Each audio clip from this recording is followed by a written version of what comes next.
حضرت علی رضی اللہ تعالیٰ عنہ نے فرمایا، تمہیں سکھانے والے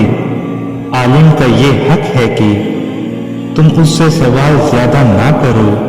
اور اسے جواب دینے کی مشقت میں نہ ڈالو، یعنی اسے مجبور نہ کرو،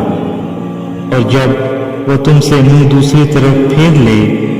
تو پھر اس پر اصرار نہ کرو، اور جب وہ تھک جائے تو اس کے کپڑے نہ پکڑو اور نہ ہاتھ سے اس کی طرف اشارہ کرو اور نہ آنکھوں سے، اور اس کی مجلس میں کچھ نہ پوچھو اور اس کی غلطی تلاش نہ کرو، اور اگر اس سے کوئی غلطی ہو جائے تو تم غلطی سے رجوع کا انتظار کرو، اور جب وہ رجوع کر لے تو تم اسے قبول کر لو، اور یہ بھی نہ کہو کہ فلاں نے آپ کی بات کے خلاف بات کہی، اور اس کے کسی راز کو افشا نہ کرو، اور اس کے پاس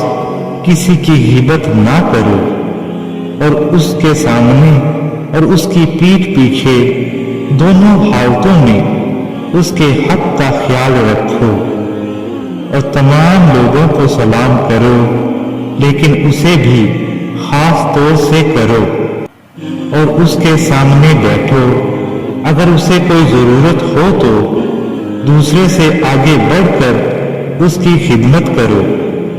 اور اس کے پاس جتنا وقت بھی تمہارا گزر جائے تنگ دل نہ ہونا، کیونکہ یہ عالم کھجور کے درخت کی طرح ہے جس سے ہر وقت کسی نہ کسی فائدے کے حاصل ہونے کا انتظار رہتا ہے، اور یہ عالم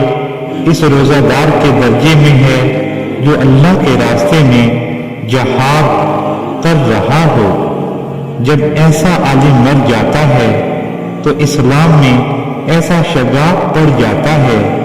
جو قیامت تک پر نہیں ہو سکتا، اور آسمان کے 70,000 مقرب فرشتے طالب علم کے ساتھ اکرام کے لیے چلتے ہیں۔